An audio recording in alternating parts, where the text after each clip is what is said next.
Hey folks, Roland Martin here, broadcasting live from Sacramento, California, where I'll be holding a School Choice is the Black Choice Town Hall. A little bit later, there will be live streaming, but coming up on Roland Martin Unfiltered for this Tuesday, April 23rd, 2019.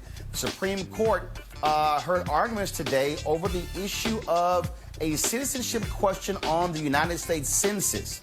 Critics say this is about keeping white people in power as the nation becomes more black and brown. We'll talk with Kristen Clark, the president and executive director of the Lawyers Committee for Civil Rights Under Law, about this critical case and what the impact could be. House Speaker Nancy Pelosi moves closer to calling for the impeachment proceedings against Donald Trump, a big shift since yesterday. Also, another GOP power grab, this time in Kansas, all about the issue of voting. Yeah, but also in Kansas, they want to strip the power from a Democratic governor. No shock, the Republicans are trying to use voter suppression and voter intimidation. 2 cases of racism called out and punished. One, a United Airlines customer service worker. She was charged with disorderly conduct. And the other, a school resource officer. He has been fired in Virginia. We'll give you all those details. The American Heart Association wants African Americans to be heart healthy, and they're spending money to do it. We'll talk about an HBCU initiative that they are sponsoring next week that we will be broadcasting from in Greensboro, North Carolina. So look forward to having that conversation. And also, the often untold story of successful black businessmen and women is the subject of a new PBS special airing tonight. We've got a preview. Folks, it's time to bring the funk on Roland Martin Unfiltered. Let's go. He's got it. Whatever the miss, he's on it. Whatever it is, he's got the scoop, the fact, the find. And when it breaks, he's right on time. And it's rolling. Best believe he's knowing. Putting it down from sports to news to politics. With entertainment just for kicks, he's rolling. It's on go, roll, y'all. It's Roland Martin, rolling with Roland now. He's funky, he's fresh, he's real, the best, you know he's Roland Martin now.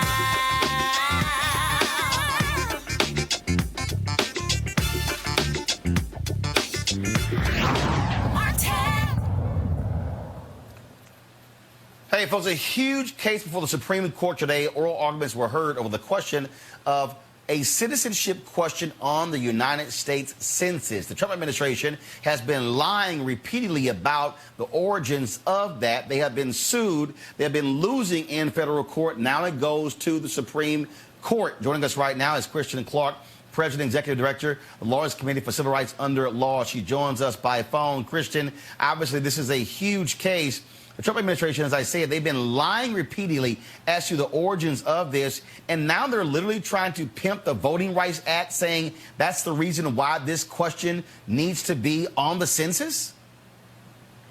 Yeah, this is one of the biggest cases of the term, perhaps the biggest blockbuster before the court. Argument went longer than typical, as opposed to an hour. They spent an hour and a half today on a case that's a huge racial justice case, because it will have significant implications for black and brown people across our country.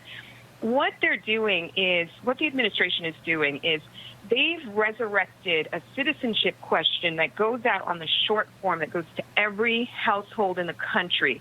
This question, the citizenship question, hasn't appeared on the form since the Jim Crow era. So we're talking in more than 6 decades, the administration has not done this, because the people who test what discourages people from responding to the census and what doesn't have repeatedly, over and over and over again, said that this will depress turnout and participation, and we don't need it, frankly. The goal with the census, it's not a political test. The goal is simple: to capture a full and accurate count of the population, and that data is used to disperse billions of dollars to communities that go towards building schools, building hospitals, maintaining roads and bridges. I mean, this is the lifeblood that communities turn on. At the start of a decade, you figure out how you allocate those federal dollars. And if communities fall short, if people don't participate, then communities won't get the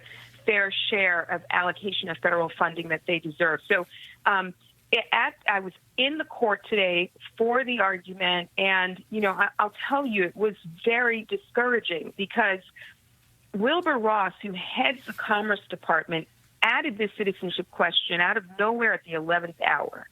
He said that, hey, the only reason I'm doing this is because the Justice Department asked me to, and they say they need this to enforce the Voting Rights Act. Number one, we know that this Justice Department hasn't brought a single voting case and, in fact, promotes voter suppression and celebrates it. Number two, we uncovered a trail of evidence in the course of our litigation. We, at the Lawyers Committee for Civil Rights Under Law, sued the Trump administration over this and uncovered documents and emails showing that Chris Kobach and Steve Bannon had their hands all over this and really pushed and lobbied the administration to add this question.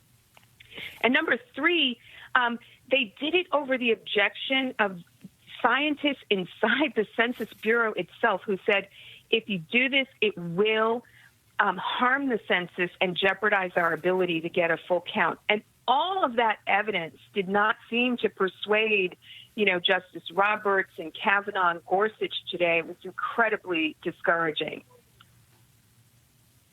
And Christian, when you look at some of these arguments, first of all, this voting rights argument is just truly nonsensical. You make the point about how they have not brought a single voting rights case, and the fact that did any Supreme Court justice bring up the fact that Wilbur Ross has repeatedly lied about this? He repeatedly lied. He went to the Justice Department, to low-level officials, and said, hey, don't you guys want to ask for the citizenship question? And we literally uncovered documents where they said, this is not our issue, and it's kind of a bad time for us. We've got the whole Comey thing going on. So then they went to DHS, who turned them down. Then they went back to the Justice Department to Sessions. Sessions was still AG at the time, and said, no problem. Happy to ask for whatever it is that you need me to ask for. So there's a whole trail of deceit and lies, and it was very discouraging to see the court turn a blind eye to that today. One of the things that's interesting, they also heard 10 minutes of arguments from the House of Representatives. That's pretty interesting and doesn't necessarily happen all the time. It is. I'm not sure. The main thing that we needed to show in the court today is that Wilbur Ross, lied about why he needed the citizenship question, and secondarily that this question is one that will jeopardize the 2020 census. This is literally an attempt by the administration to hijack the census at the 11th hour in ways that will harm African Americans, Latinos, and communities of color. I'm going to remain hopeful. We have 3 federal courts who have all struck the citizenship question down. I hope that the Supreme Court will do the right thing and affirm the rulings of those 3 lower courts. I'm reading this last question for you. I'm reading this Politico story. They say, at what point Roberts faulted Ross's critics for suggesting that the conclusions of Census Bureau statisticians were the only factors Ross could properly consider in making this decision. You have a lot of back and forth going on here as well. And again, your sense, obviously, who do you think is going to be the critical vote here? Earlier, when there was a decision to halt a trial, they chose not to. Roberts went along with the liberal justices, but Alito, Gorsuch, as well as Clarence Thomas would have halted the trial. So is the real issue here as to whether or not Kavanaugh and Chief Justice Roberts are going to align with the 4 liberal justices? Is that what we're looking at here? Justice Roberts has, from time to time expressed concern about the reputation, the standing of the court, the integrity of the court. And to me, if that's true, this case will be a test of his legacy, because we have a case here that is built on deceit and lies, a record that shows deceit and lies by the Trump administration at every turn. And for Justice Roberts to turn a blind eye to that, I think, would be incredibly telling. I have little confidence that we'll get Justice Kavanaugh or Justice Gorsuch's vote in this case. They really stretched and went to extreme limits to ignore the record in this case, going so far as to point to Spain, Germany, and other countries that do ask the citizenship question at some point in their census. Those are different countries, different contexts, different constitution. So I think it really will boil down to Justice Roberts doing the right thing in this case. I hope that he will. This case has grave implications for African Americans and people of color all across our country. We deserve a fair census, and we deserve a shot at making sure that our communities get their fair allocation of federal funding at the start of the next decade. And of course, we have absolutely no faith whatsoever in Clarence Thomas ruling the right way on this one. Kristen Clark, the lawyers community, we appreciate it. Thanks a lot. Thanks for having me. All right, folks. The citizenship question itself originated with known white nationalist and former Trump advisor Steve Bannon. This is all part of the Republican strategy to preserve white power, again, in the face of the browning of America. Now, that was a protest outside the Supreme Court this morning. Here is some of that video. There are approximately 4.2 million black immigrants, and roughly 10% of black people living in the United States are foreign-born. Since 2000 alone, the number of black immigrants living in the United States has risen 71%. Black immigrants should respond to the census, have a right to respond to the census, and help our communities get our fair share of the more than $675 billion a year in federal funds spent on schools, roads, public works, and other vital programs. The administration's push for a citizenship question is part and parcel of a clearly racist scheme of undercounting immigrants of color, including black immigrants, to deprive us of our communities of resources and representation.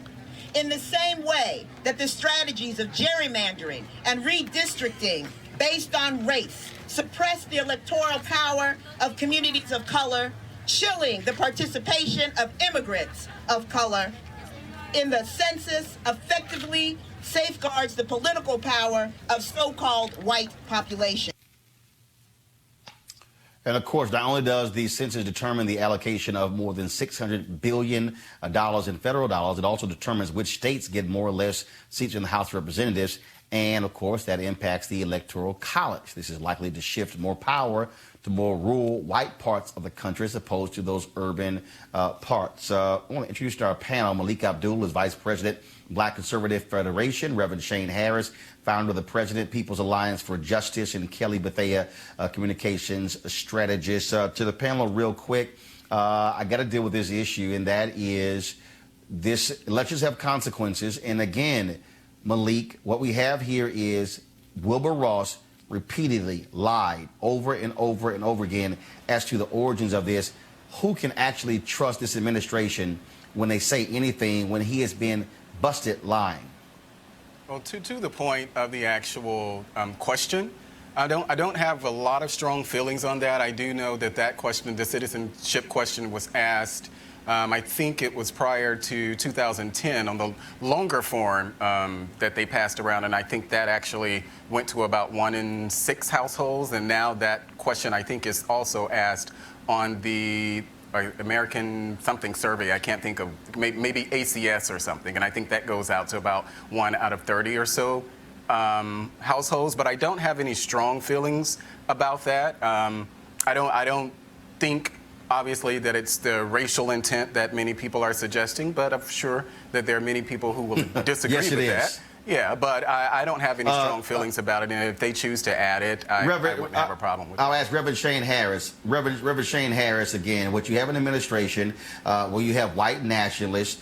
We see their attacks on immigration, and this is a part of that pattern. Yeah, I think, Roland, and thank you for having me. It's good to be on with the other guests as well.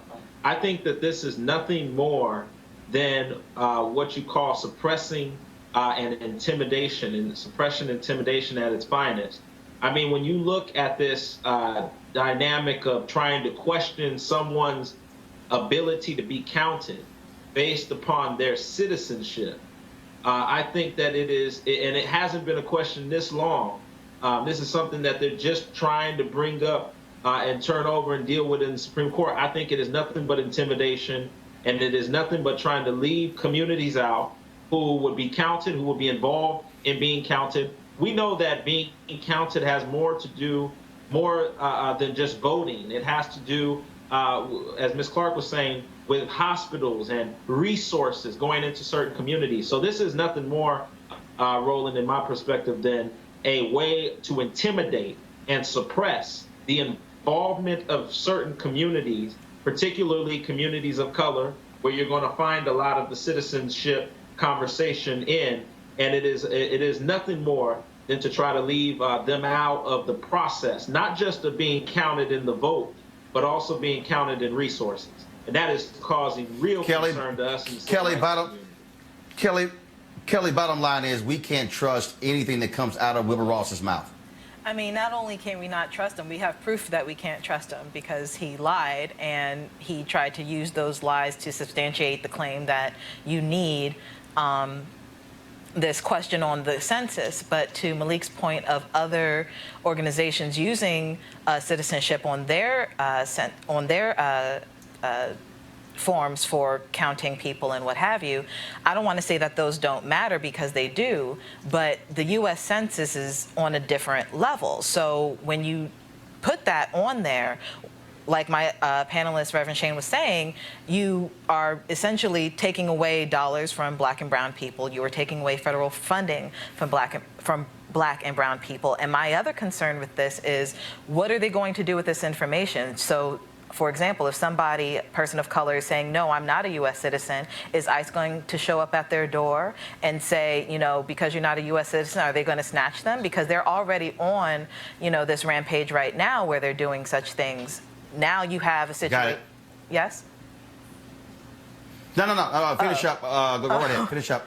No, so you have a situation where, you know, people don't feel safe because of a form asking them something that, frankly, is none of the census's business, because you have other ways of getting those that information.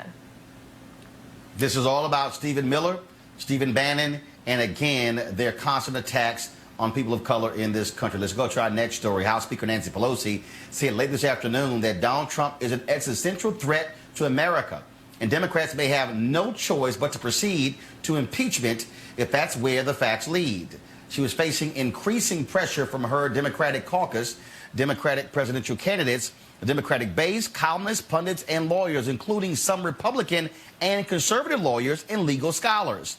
It is not a full-throated endorsement of impeachment, but she's moved a lot closer since last night. Also, the Trump administration has defied Congress when it comes to turning over Donald Trump's taxes. They now are asking, so they've blown past the date. Now they're asking to say we need more time until May 6th.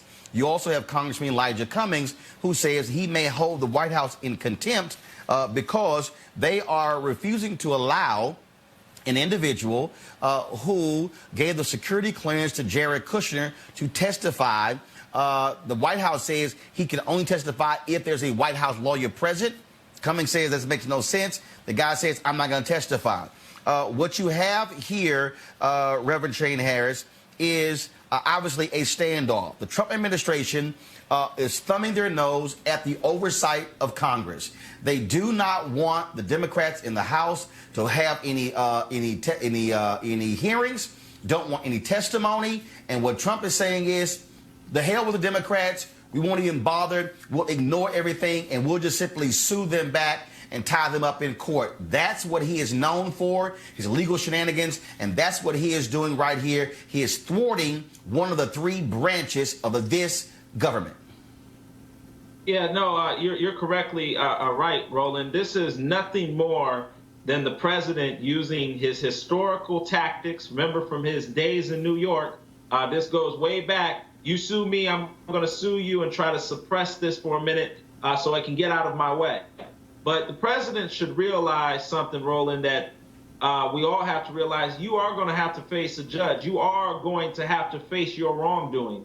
And I think that Nancy Pelosi taking this stance one step closer to the conversation on impeachment is strong, because many of the younger Democrats and a lot of the young Dems who have been in there pushing, like Alexandria Ocasio-Cortez, now it's becoming reasonable. And that is what they're afraid of, is that the unity of the Democratic Party to now call into question not just the president's taxes and what went on there, and there's a reason why he's trying to suppress that. He doesn't want people to see where the resources and the money and his exchanges with Russia and some of the others, which is believed to be historically have been. But he also does not want Mueller to come in and question to be questioned in regards to this. He doesn't want Mueller to be questioned. So I think that this is here. really. I'm going to quickly go to Malik here. Malik, I got to ask you again. This is an administration that refuses to let Congress do what it is supposed to do. They do not want the House Democrats questioning them on anything.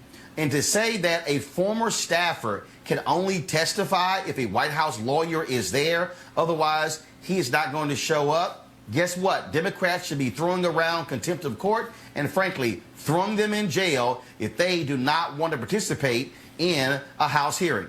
Yeah, well, I'm not sure what the precedent is for them saying that the White House lawyer has to be present, but you know, this is, they don't care about precedent. I doubt that there's any administration that would be so willing to work with Congress on much of anything. To the point about the tax returns, I personally don't care about the tax returns. I don't care about whether it was Hillary Clinton or Barack Obama. I don't care about a president's tax or even a candidate for presidency. I don't care about their tax returns. I think that any information. But what you have here, though, is a man who's lying. A man who says, oh, I'm constantly under audit. So what? His audits never finish? Yeah, well, again, if we were talking about Hillary Clinton or Barack Obama, I still would not care about their tax returns. I think but Malik, we're not talking about Hillary Clinton or Barack Obama because both of them revealed their taxes before they were even elected, while they were running. Obama revealed his before he was even elected. Right. So that's not even the issue because they had the decency to do what other candidates have done, and that is reveal their taxes. Why is Donald Trump so scared of Americans knowing what's in his taxes? Well, I don't know. I don't speak for Donald Trump, so I don't know the answer to that. But what my point is but you know the answer. But I'm bringing up Hillary Clinton and Barack Obama to show you that I consistently do not care. I do not it's care. Irrelevant. Well, you can't say that it's irrelevant to you. I personally do not care about any candidate's tax returns. I think we can get that information. You're focusing on taxes. What about the guy who gave Jared Kushner his clearance? Why shouldn't he testify before Congress? Again, I don't know what the precedent is for that type of action. I'm assuming that there must be if he's going to decide not to do it. But personally, I don't care if the person testifies or not. I just don't care about it. And I wouldn't care. So you personally don't care about any of it, Kelly? I wouldn't care across whether it's Democrat or Republican. You've already stated you don't care about any of it. Kelly? Well, we care about a presidential candidate's tax returns because it showcases the integrity, financially speaking, of said candidate. We don't want any evidence of corruption or, collusion, what have you, before the person becomes president, which is why this is important. So that's the reason why we want to see Trump's taxes. That's number one. Number two, the reason why we don't have a precedent for this situation is because we've never had this situation. We've never had a situation where a White House staffer gave somebody a clearance that wasn't supposed to have a clearance and they had to go to Congress to, clear their names, what have you.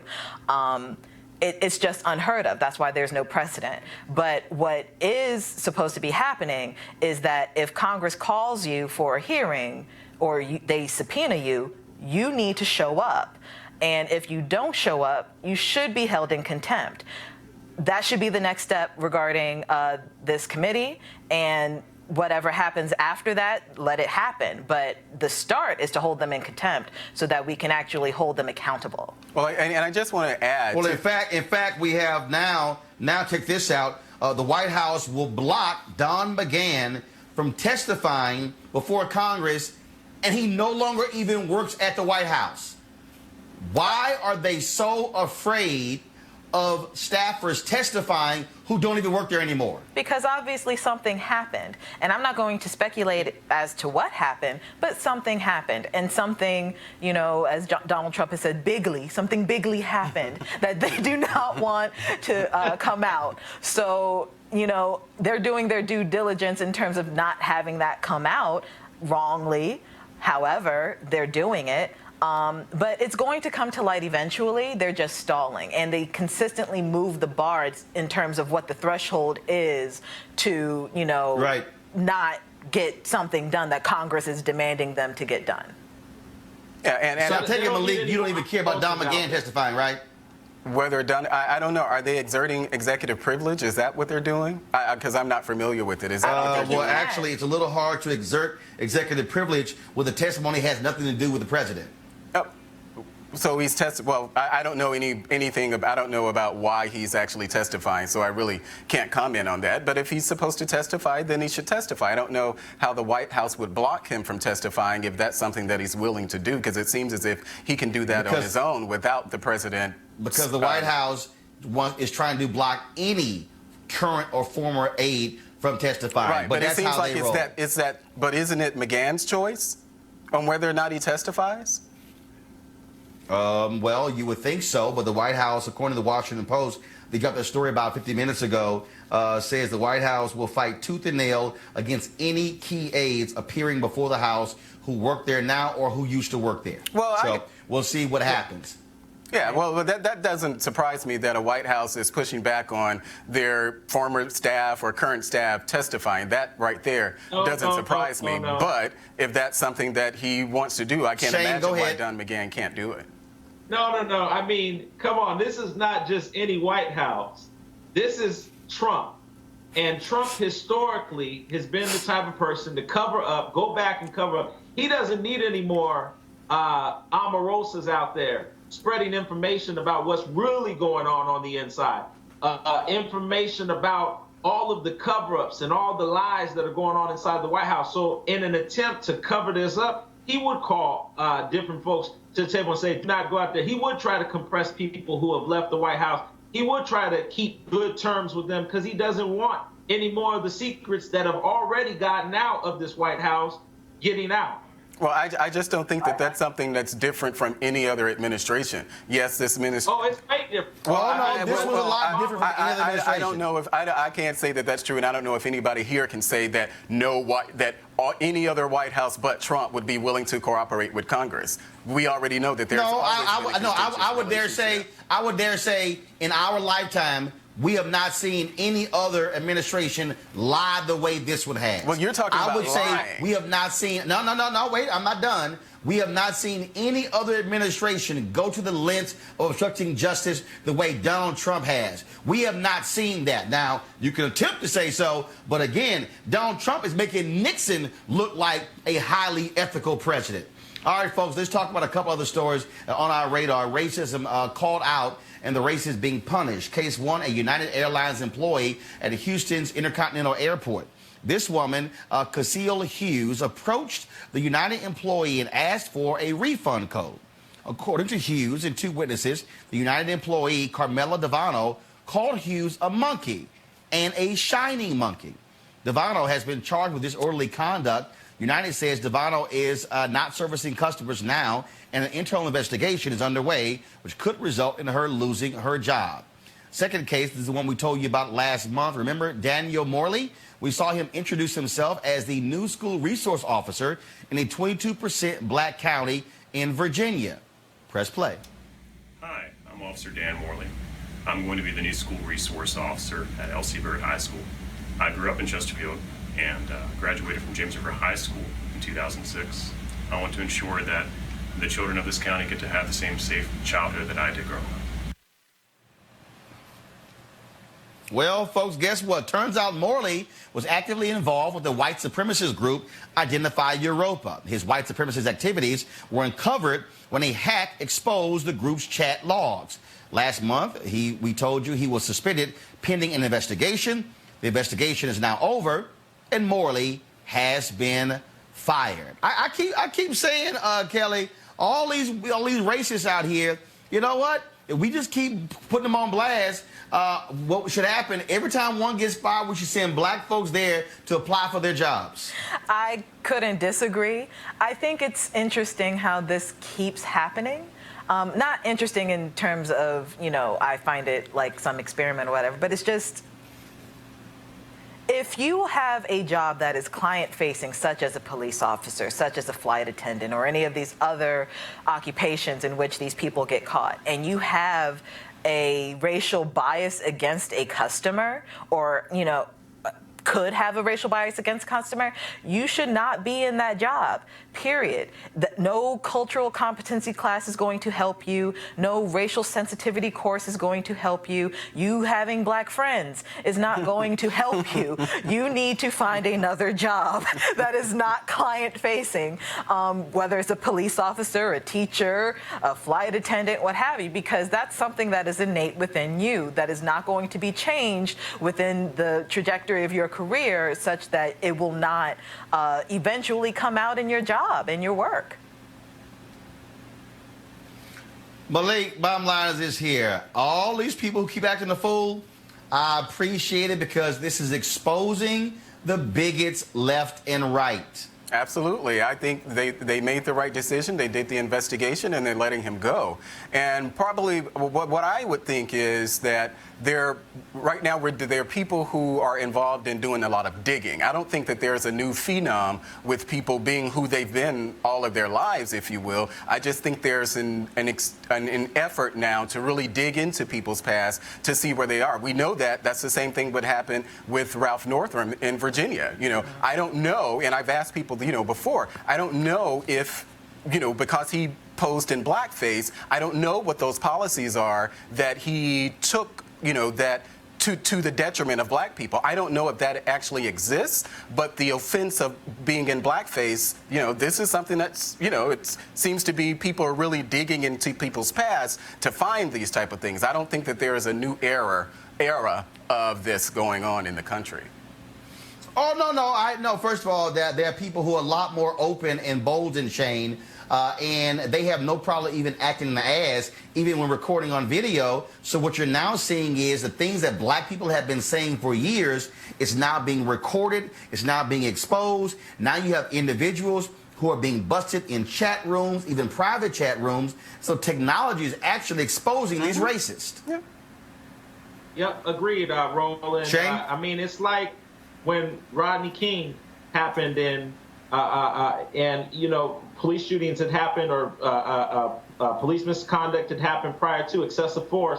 But Rodney King really woke the world up because that video that came out really brought in a new era of putting on tape what was already going on and the bigotry and the hate that is already there. So I think across the map, when you look at all of these instances, yes, people are becoming more strategic into digging into people's past. Yes, people are getting more insight and information about where people were. And I do believe, I'm a preacher, I believe in redemption, but I believe in redemption by accepting the sin, accepting the mistakes that you have made and making transformative changes toward the future and using that past to build a brighter future in our communities. A lot of these folks, they walk in with the same kind of involvement in the race and the hatred and the bigotry, and they bring it into their new spaces of employment instead of using that to change and bring changes to society. So they're not only saying that this is who we used to be, but they're saying this is who I am right now, and they're saying it wide in the open on camera. All right, folks, hold tight 1 second. I got to go to a break. When we come back on Roland Martin Unfiltered, we'll talk about the American Heart Association, an initiative that they are launching with HBCUs. We'll tell you about all that next. Back in a moment. You want to support Roland Martin Unfiltered? Be sure to join our Bring the Funk fan club. Every dollar that you give to us supports our daily digital show. There's only one daily digital show out here that keeps it black and keep it real as Roland Martin Unfiltered. Support the Roland Martin Unfiltered daily digital show by going to RolandMartinUnfiltered.com. Our goal is to get 20,000 of our fans contributing $50 each for the whole year. You can make this possible. RolandMartinUnfiltered.com. YouTube.com/Roland S. Martin. And subscribe to our YouTube channel. There's only one daily digital show out here that keeps it black and keep it real. It's Roland Martin Unfiltered. See that name right there? Roland Martin Unfiltered. Like, share, and subscribe to our YouTube channel. That's youtube.com/Roland S. Martin. And don't forget to turn on your notifications so when we go live, you'll know it. All right, folks, heart disease and stroke are leading causes of death among all Americans, with heart disease being number one. The risk is even higher for African Americans, and the reasons vary. Poor food choices, limited access to healthy foods, and a lack of education about what you should and shouldn't eat, to name a few. The American Heart Association is launching a strategy to work on community-based solutions by offering funding to entrepreneurs, HBCUs, and businesses. Take a look at one of their campaign videos.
All right, folks, joining us right now is Pamela Garman-Johnson, the Vice President of Multicultural Markets for the American Heart Association, and Tanya Odom, Senior Consultant for the Future Work Institute and co-author of Evaluation in the Field of Education for Democracy, Human Rights, and Tolerance. Certainly glad to have both of you on Roland Martin Unfiltered.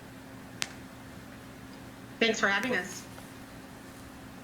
All right, Pamela, so I want to start with you. Obviously, you know, we hear about heart disease, hear about in terms of how critically important these issues are. Let's talk about this HBCU initiative. What exactly is it the American Heart Association is doing by trying to connect directly with HBCUs?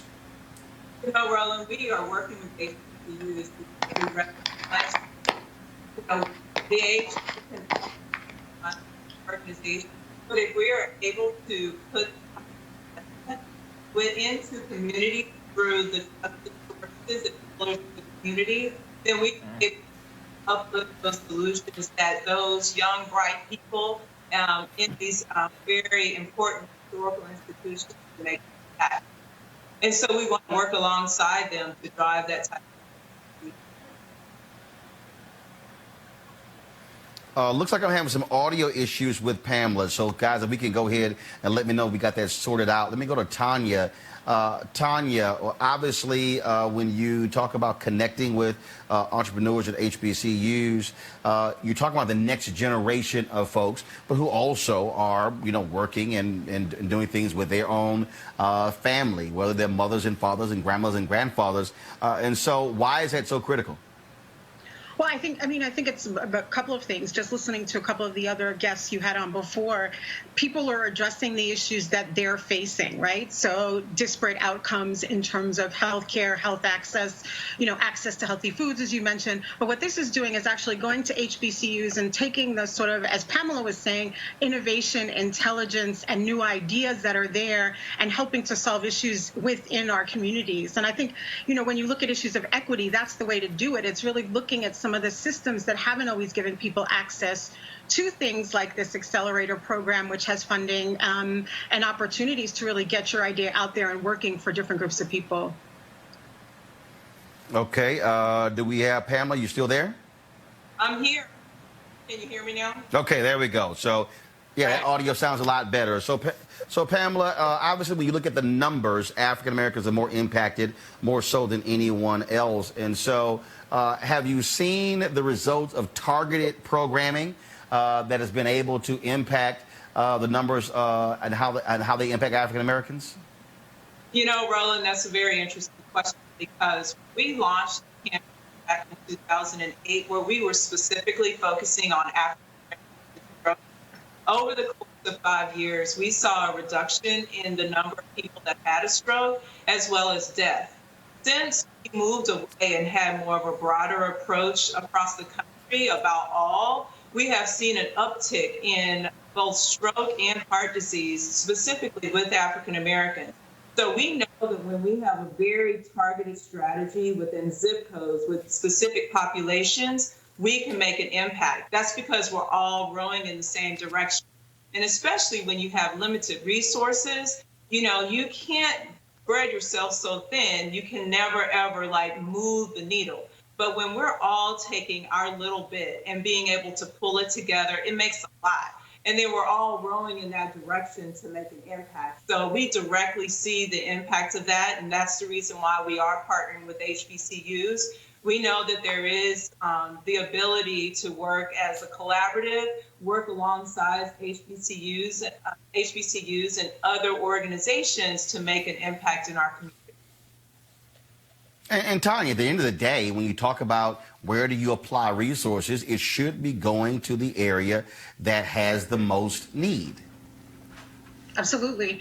And it should be going equally to those areas, right? One of the things Pamela and I talk about a lot, and we talk about in the Diversity Leadership Committee, is these accelerators are sort of incubators for people who don't necessarily have access to the funds, to the resources, to the ability to get their message out via social media in a good way. And I think one of the things Pamela, talks about is these accelerator communities. We've seen people, even if they may not win, quote, the top prize, get access to funding or get access to sort of opportunities to expand their ideas, to go in front of other sort of VCs and to be able to move their idea. I want to bring in my panelists, other panelists here, and so Kelly, Malik, as well as Shane. And so, Kelly, I'll start with you. Your question. Go. For Tanya or Pamela. For either person, I just wanted to know how you're going to link your mission regarding the HBCUs with food deserts, because my understanding, especially with rural HBCUs, there aren't a whole lot of places to get fresh food and the like at an affordable rate. So do you have a solution? Are you working towards a solution for that problem? Kelly, one thing that we have with the accelerator is able to think a lot of solutions that allow for transformation of food from urban centers into communities that are rural. So, for instance, in Dallas, Texas, with one particular church, they were to work with farmers in rural communities in order to provide the transportation needed to transport food where our food a lot of expense within transportation.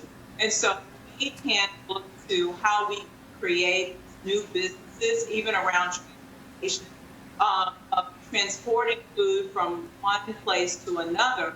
It's a huge opportunity for an entrepreneur to come in to solve that problem. We've actually seen that. Same thing even in urban centers. People think because you live in the city that you have access. But most people that are in urban centers, especially those that are in under-resourced areas where they are living in a food desert, then they may have to go they may have to take 2 or 3 different buses just to access food.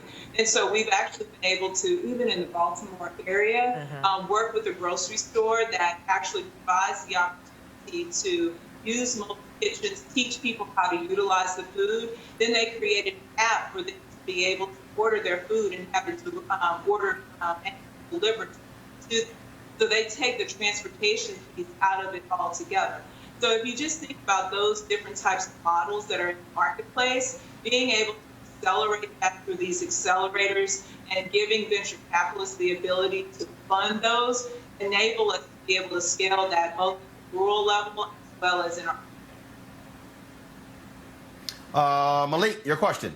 Actually, I just wanted to piggyback off of what Kelly said. In my area, I think we have about 80 or so thousand residents, and we have one grocery store. So the idea of food deserts is really a thing. But one question that I wanted to ask is whether or not, for either of you, what has your relationship or efforts been as far as contacting the administration? I know that Jonathan Holyfield, I think he's the executive director of the White House's HBCU initiative, and also our Surgeon General, Vice Admiral Jerome Adams. I know he's really been pushing a lot of healthy initiatives just really related to black people. So I just wanted to know what has been your success in reaching out to the administration to get some support on this. I'll speak to this at a very high level because the American Heart Association is a nonpartisan organization. So we work with all administrations. So our CEO, Nancy Pelosi, has worked very closely with the Surgeon General as well as our Chief Science Officer, specifically around those policies that disproportionately impact people of color. So for instance, we look at smoking, nicotine, we look at sugar-sweetened beverages, and knowing that advertising disproportionately is to those that are black and brown, and that it's on her So though. here's the deal. I'm having very choppy audio with Pamela. So I'm gonna do this here. Shane, last question, if it can be for Tanya, because Pam's audio is really breaking up. So Shane, your question for Tanya. Yeah, so Tanya, there's a gentleman named Ron Finley out of Los Angeles, who actually had to get an ordinance change to grow fresh food. How are you all looking to partner, with, I know this is an issue across the map because I've heard it in other cities. How are you all looking to deal with this issue and ensuring that these ordinances in different cities are changed so that folks can actually have access but grow fresh food? Yeah, I mean, got it. Tanya, go ahead. Better than I would answer it from American Heart perspective. But what I can tell you that I do know just from my work with the American Heart as a volunteer is that's where some of these accelerators come in, right? The American Heart is so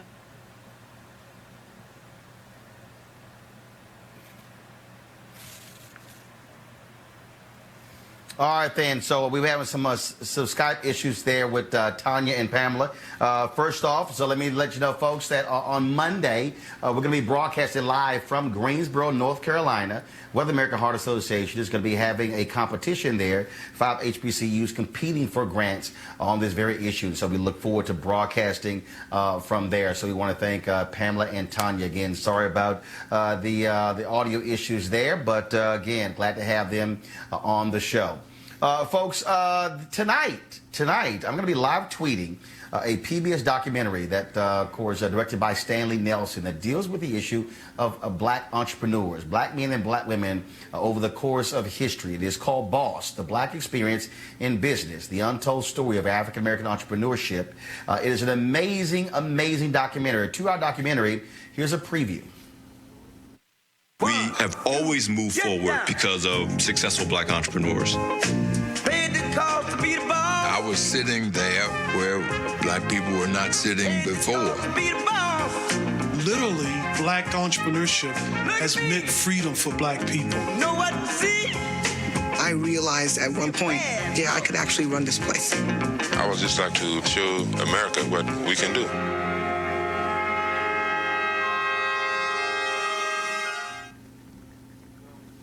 All right, folks, it premieres PBS tonight at 8 p.m. Eastern, 7 p.m. Central. And again, I'll be moderating a live Twitter chat while it is taking place, along with Stanley Nelson, Mark Anthony Neal, and many, many others. And so the hashtag is BossPBS, BossPBS. All right, folks, our final story. I think all of us on this show and watching this show know that slavery was never romantic between white folks and slaves, ever. But apparently that was not the view of the genealogy company Ancestry.com. Here is an ad these fools put out.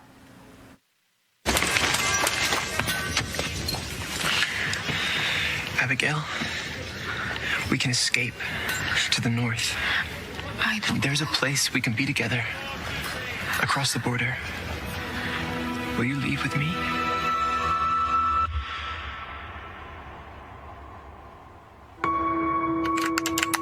Uncover the lost chapters of your family history with Ancestry.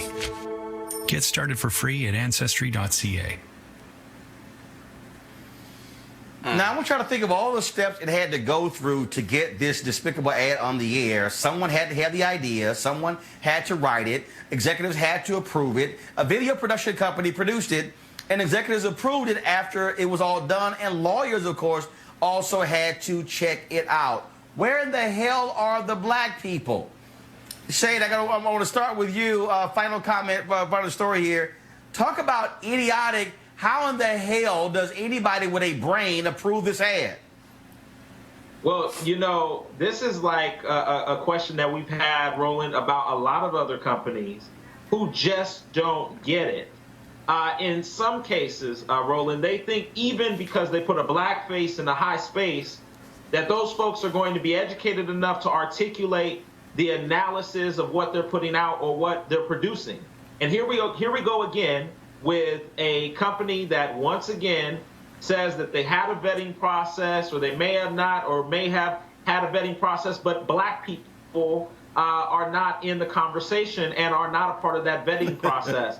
And I think that this is really a space where those of us in the civil rights community really need to take a real look at this and dealing with our communities. Many of our folks in which go to Ancestry.com instead of depending on our own, even some of our own black-owned ancestry. So first of all, we have AfricanAncestry.com, so we have them. So, I gotta go to Kelly again. I don't have much time left.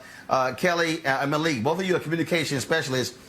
Clearly, Ancestry has no idea how to communicate. Not a clue.